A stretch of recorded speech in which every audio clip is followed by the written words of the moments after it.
ఇటీవల వల్లభనేని వంశీని అరెస్ట్ చేసిన ఏపీ పోలీసులు అదే రాయదుర్గం ప్రాంతంలోని మైహోం భుజాలో ప్రముఖ సినీ నటుడు, వైసీపీ సానుభూతిపరుడు పోసాని కృష్ణమురళిని అరెస్ట్ చేశారు.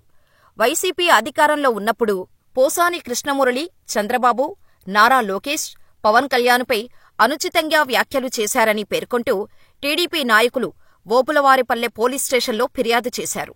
దీంతో ఫిర్యాదును స్వీకరించిన ఓబుళవారిపల్లె పోలీసులు నేరుగా హైదరాబాద్ వెళ్లిపోయారు.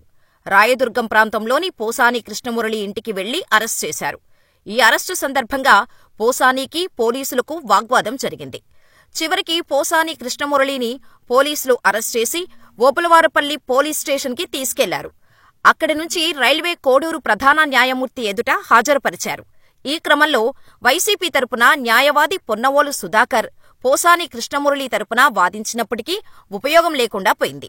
దీంతో 14 రోజుల పాటు జ్యుడిషియల్ రిమాండ్ విధిస్తూ న్యాయమూర్తి తీర్పు చెప్పారు. దీంతో పోసాని కృష్ణమురళిని కడప జిల్లా సెంట్రల్ జైలుకు తరలించారు. ప్రస్తుతం ఆయనను పోలీసులు విచారిస్తున్నారు. ఈ క్రమంలో కృష్ణమురళి అనేక సంచలన విషయాలను వెల్లడించినట్టు తెలుస్తోంది. నాడు పవన్ కళ్యాణ్, చంద్రబాబు, లోకేష్పై విమర్శలు చేయటానికి ప్రధాన కారణం సజ్జల రామకృష్ణారెడ్డి అని, తాను చేసిన వ్యాఖ్యలను వైరల్ చేసింది రామకృష్ణారెడ్డి కుమారుడు సజ్జల భార్గవ్ అని కృష్ణమురళి పోలీసుల ఎదుట తెలిపినట్టు సమాచారం. పోసాని కృష్ణమురళి చేసిన వ్యాఖ్యల నేపథ్యంలో సజ్జల రామకృష్ణారెడ్డి, సజ్జల భార్గవ్ అప్రమత్తమైనట్టు తెలుస్తోంది. అంతేకాదు, ముందస్తు బెయిల్ కోసం ప్రయత్నించినట్టు సమాచారం. తమ మీద నిరాధారమైన ఆరోపణలు చేస్తున్నారని, తాము ఎటువంటి ఆదేశాలు జారీ చేయలేదని, రాజకీయ కక్షతోనే ఇలాంటివన్నీ చేస్తున్నారని రామకృష్ణారెడ్డి ఆరోపించారు. తమకు ముందస్తుగా బెయిలు మంజూరు చేస్తే విచారణకు సహకరిస్తామని రామకృష్ణారెడ్డి, భార్గవ్ పేర్కొన్నారు. కోర్టుకు సమర్పించిన పిటిషన్లో అదే విషయాన్ని సజ్జల రామకృష్ణారెడ్డి, భార్గవ్ పేర్కొన్నారు. మరోవైపు సజ్జల రామకృష్ణారెడ్డి, భార్గవ్ దాఖలు చేసిన బెయిల్ పిటిషన్పై టీడీపీ నాయకులు స్పందిస్తున్నారు. ఎటువంటి తప్పు చేయనప్పుడు, ఎటువంటి చట్ట వ్యతిరేక కార్యకలాపాలకు పాల్పడినప్పుడు ముందస్తు బెయిల్ పిటిషన్ దాఖలు చేయాల్సిన అవసరమేమొచ్చిందని వారు ప్రశ్నిస్తున్నారు. నాడు వైసీపీ ప్రభుత్వం అధికారంలో ఉన్నప్పుడు ఇష్టానుసారంగా వ్యవహరించారని, అడ్డగోలుగా విమర్శలు చేశారని, ఇప్పుడు ఫలితం అనుభవించక తప్పడం లేదని టీడీపీ నేతలు అంటున్నారు. మొత్తానికి సజ్జల భార్గవరెడ్డి, రామకృష్ణారెడ్డి ముందస్తుగా బెయిల్ కోసం పిటిషన్ దాఖలు చేయటం సంచలనంగా మారింది. ఇకపోతే పోసాని కృష్ణమురళిపై కొన్ని సంవత్సరాలలో వివిధ సందర్భాలలో ఆంధ్రప్రదేశ్లోని పలు పోలీస్ స్టేషన్లలో కేసులు నమోదయ్యాయి. ఈ కేసులు ఎక్కువగా అతని వివాదాస్పద వ్యాఖ్యలు, రాజకీయ నాయకులపై విమర్శలు మరియు ఇతర సంఘటనలతో సంబంధం కలిగి ఉన్నాయి. ఇప్పటికే అరెస్టయ్యి జైల్లో ఉన్న పోసానిపై తాజాగా మరో కేసు నమోదైంది. దీంతో నర్సరావుపేట పోలీసులు అదుపులోకి తీసుకున్నారు.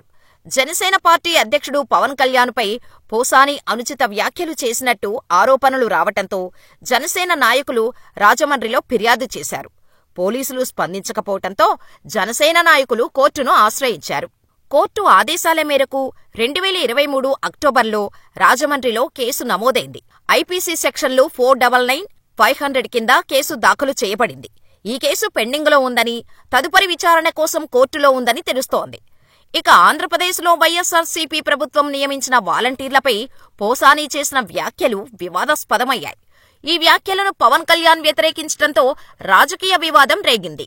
2023, 2024 మధ్యకాలంలో రాష్ట్ర వ్యాప్తంగా పలు ప్రాంతాల్లో ఫిర్యాదులు నమోదయ్యాయి. 2022 నవంబర్లో రాజమండ్రి 1 టౌన్ పోలీస్ స్టేషన్లో పవన్ కళ్యాణ్ కుటుంబ సభ్యులు, వీర మహిళలపై వ్యాఖ్యల కోసం కేసు నమోదైంది. జనసేన లీగల్ సెల్ ఈ కేసుల్లో పోసానిని అరెస్ట్ చేయాలని డిమాండ్ చేసింది.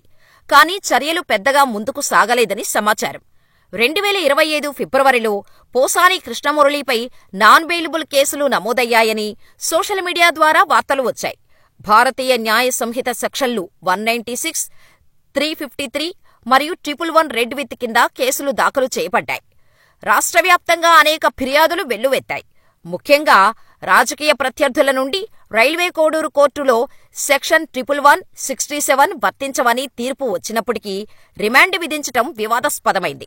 సుప్రీంకోర్టు తీర్పు ప్రకారం 7 ఏళ్ల కంటే తక్కువ శిక్ష విధించే కేసుల్లో రిమాండ్ విధించకూడదని పేర్కొనగా కోర్టు ధిక్కరణ కింద హైకోర్టులో కేసు దాఖలైంది. 2024 నవంబర్ నాటికి రాష్ట్ర వ్యాప్తంగా 50కి పైగా కేసులు వివిధ పోలీస్ స్టేషన్లలో నమోదైనట్టు సమాచారం వచ్చింది. ఇవి ఎక్కువగా పవన్ కళ్యాణ్, జనసేన నాయకులు, టీడీపీ నాయకులపై వ్యాఖ్యలకు సంబంధించినవి. సిఐడి పోలీసులు కూడా కొన్ని కేసుల్లో జోక్యం చేసుకున్నట్టు తెలుస్తోంది. ఇదిలా ఉంటే Posani Krishna Murali Andhra Pradesh film development corporation చైర్మన్గా వైసీపీ పాలనలో పనిచేశారు.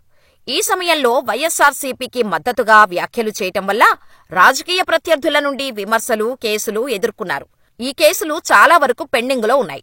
మరికొన్ని కోర్టు విచారణలో ఉన్నాయి. అరెస్టు లేదా శిక్ష విధించిన దాఖలాలు ఇప్పటివరకు స్పష్టంగా లేవు.